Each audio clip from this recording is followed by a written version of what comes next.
Bonjour Stéphanie. Alain, tu es professionnel de la coiffure. Oui, tout à Tu fait. exerces au sein du salon Robin Gauthier à Saint-Joseph.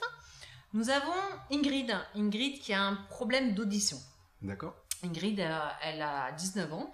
Elle est très tendance, elle aime s'occuper de ses cheveux. Et elle se rend compte souvent que lorsqu'elle va chez le coiffeur, elle a du mal à se faire comprendre. Et je crois que vous avez une spécificité à nous faire découvrir au sein de votre salon, de votre équipe, qui est en rapport justement avec ce problème d'audition. Tout à fait, Ingrid. C'est vrai que c'est un problème récurrent. Pour une personne sourde et malentendante, se faire comprendre quand on veut une coiffure, c'est difficile. Et c'est difficile aussi pour la personne avec qui elle va essayer de toi, en faire l'occurrence. comprendre. Ouais. Oui. C'est pour ça qu'ici à Saint-Joseph, on a choisi en fait d'être accessible aux sourds et malentendants. On a tous une formation basique, mais qui se rapproche de la coiffure. On est tout à fait capable de donner un accueil parfait à une personne sourde et malentendante, aussi bien qu'à une personne entendante. Je vous rappelle les filles que donc nous avons la question d'Ingrid. Le problème d'audition, c'est pas forcément un problème de naissance. Ça peut être dû à une maladie, ça peut être dû à... Et tout le monde peut être amené à avoir un problème d'audition. Ça peut arriver du jour au lendemain. Et tout à fait. Et nous sommes en 2013, toutes les femmes vont chez le coiffeur. C'est quand même très important de pouvoir se faire comprendre. Alors, le choix de sa couleur, le choix de sa coupe. Et là, en fait, donc ton équipe est formée à pouvoir communiquer dans le langage des signes, c'est ça? Oui, c'est ça. D'accord. Et comment vous en êtes arrivé à là? On est parti donc de ce constat. Et j'ai la chance d'avoir un associé qui est interprète en langue des signes. Donc il vous a donné des cours? Il nous a tous formés, exactement. Sur notre site internet, nous faisons mensuellement des articles. Chaque mois, ça va être des conseils pour la coiffure, ça va être l'offre du mois. Tous ces articles sont accessibles aux sourds et malentendants puisque chaque article est traduit en langue des signes par notre partenaire. Donc accessible à tout le monde. Juliette, oui.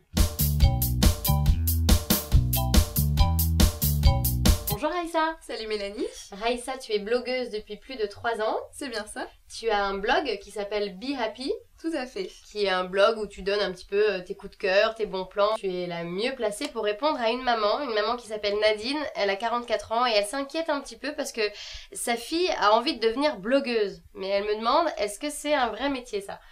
Alors, blogueuse, pour répondre à la question, ce n'est pas un métier, mais ça peut être un tremplin pour percer dans un certain domaine d'activité.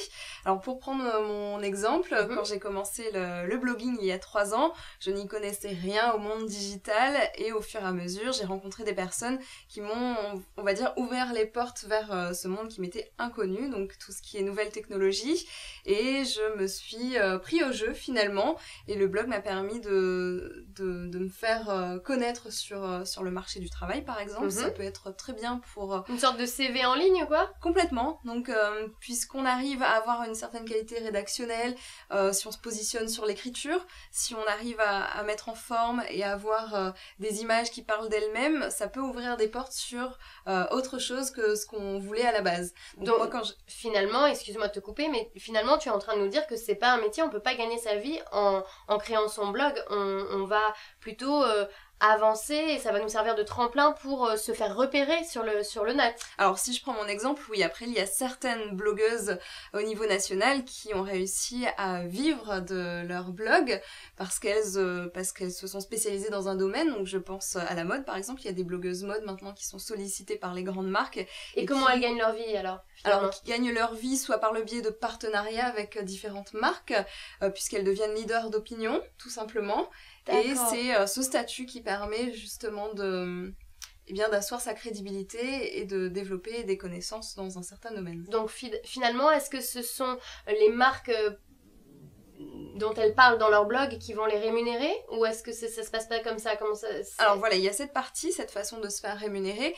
Après, il y a aussi ce qu'on appelle des mises en forme qui vont permettre de mettre de la publicité pure et dure sur le blog. Et des liens en fait vers les sites internet des marques? Vers des sites internet de marques, vers des produits qui ont besoin d'avoir une communication autour de ces produits. Donc tout ça permet de gagner sa vie sur un blog.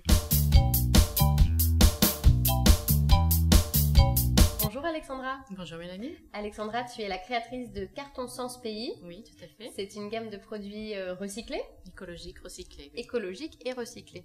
Et bien ensemble, justement, ça tombe bien, on va répondre à la question de Cécile. Elle a 24 ans. Bonjour Cécile. Et elle aimerait bien être un peu plus écologique, justement, au quotidien, sauf qu'elle a l'impression que ça coûte cher. Et elle n'a pas les moyens. Est-ce que c'est vrai? Non, en fait, on peut économiser en faisant ses produits soi-même, par exemple. Bah oui. Oui, tout à fait. Parce que c'est vrai que finalement, quand on dit écologique, c'est aussi économique, puisque Tout à fait. on va faire des économies pour la planète et pour soi. Et pour soi-même. Voilà. Donc c'est pas forcément plus cher. Alors vous avez des astuces à nous donner pour être plus écologique au quotidien? Alors, pour être plus écologique au quotidien, par exemple, les produits ménagers. Oui. On peut acheter Écolabel, par exemple, ou fabriquer soi-même ses produits. Écolabel, c'est quand il y a moins d'emballage, Quand c'est il y a ça? moins d'emballage, tout à fait. Écolabel, il y a moins d'emballage. On peut acheter local également. Oui. Voilà. On peut faire dans son jardin ou cultiver dans son jardin. Cultiver dans son jardin pour éviter d'acheter. Et puis du coup, c'est écologique. Dans quelle mesure c'est écologique alors du coup? C'est écologique parce que on gaspille pas au niveau de l'importation. On Oui. réalise soi-même sa culture, donc c'est une culture biologique. D'accord. Voilà. Économique également, puisqu'on ne va pas acheter dans les supermarchés. Qu'est-ce qu'on peut faire encore? Fabriquer ses produits. Donc, par exemple, du bicarbonate de soude. Avec du bicarbonate de soude, on peut nettoyer le sol, dépoussiérer, voilà. Décoller les vieilles casseroles aussi, pareil. Ouais, le bicarbonate de soude, c'est très bien pour tout décrasser. On peut lui rajouter une petite cuillère de vinaigre blanc avec de l'huile de l'huile essentielle de citron ou de mandarine ou d'oranger, par exemple, pour donner une petite odeur. Le savon noir, c'est très bien aussi pour la poussière, avec un petit peu de zeste d'huile essentielle de pin, c'est bien également.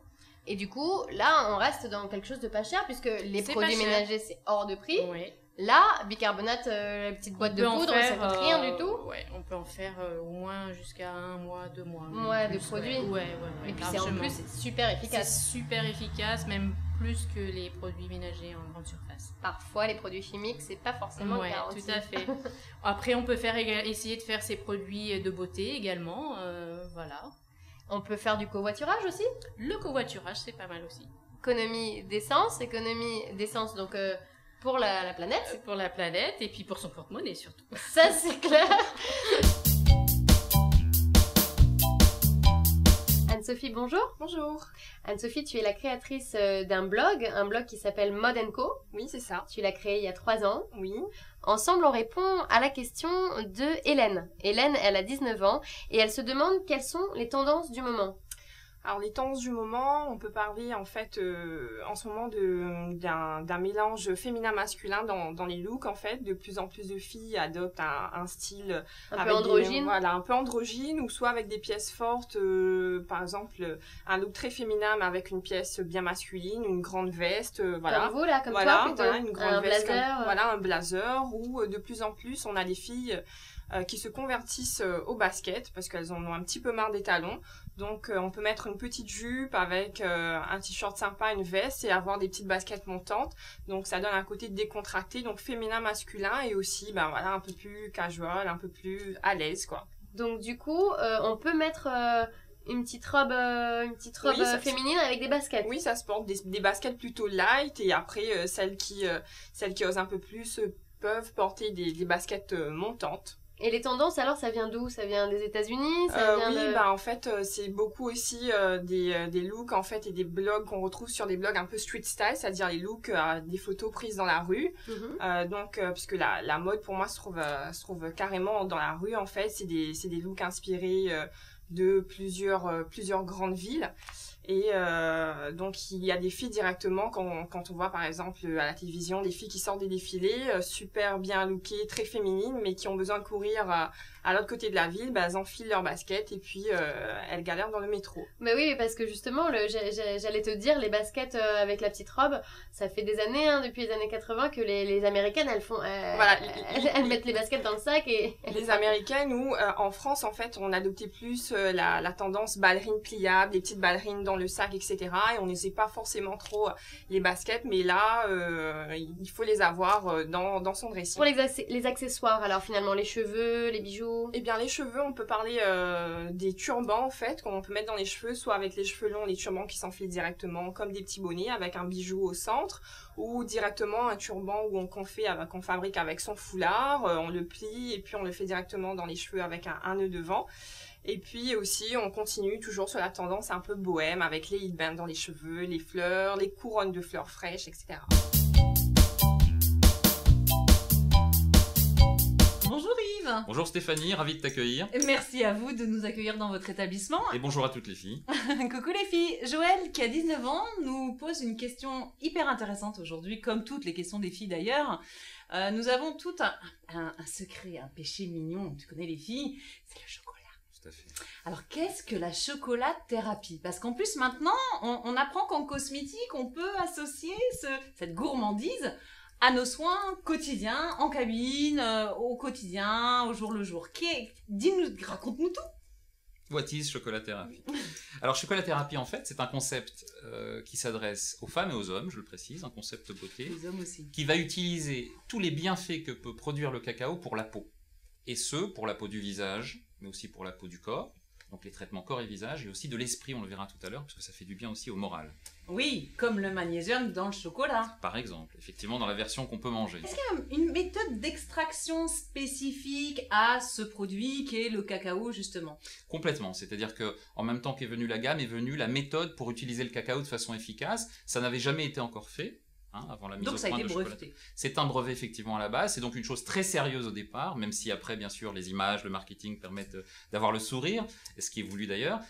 À la base, c'est très technique et très scientifique. On a mis au point là un brevet qui permet d'extraire spécifiquement les molécules intéressantes du cacao pour la peau. Toutes ne sont pas intéressantes. Donc on va les extraire, les potentialiser, les renforcer dans une préparation finie. Masque, enveloppement pour le corps, lotion, lait, etc. Est-ce qu'à l'étranger, on est encore un petit peu en retard comme d'habitude les Français, ou on a pris une longueur d'avance? Et bien là, pour le coup, on a pris une longueur d'avance. Ah, bien! Puisque le cacao était le mal-aimé de la cosmétique. Il n'était pas utilisé, pour une raison simple d'ailleurs, c'est qu'industriellement, il est très capricieux et très difficile à utiliser. Quand on veut l'utiliser de façon authentique et naturelle, j'entends bien. Donc, ce qui est notre cas, pas synthétique. À la base de toute la gamme de produits chocolathérapie, il y a un brevet spécifique, sorti il y a 10 ans, qui met au point le process pour apporter à la peau le meilleur du cacao. Donc, une certaine façon d'extraire ce fruit, mal aimé, peu connu. L'essence même du cacao. L'essence même, la substantifique moelle du cacao. Bien. Joël, j'espère que nous avons répondu à toutes tes questions. Merci beaucoup Yves de nous avoir reçus aujourd'hui. Je t'en Merci prie. de toutes ces précisions fantastiques. Les filles, n'oubliez pas de noter les adresses chocolathérapie, Saint-Denis, Yves. À bientôt. Ciao les filles.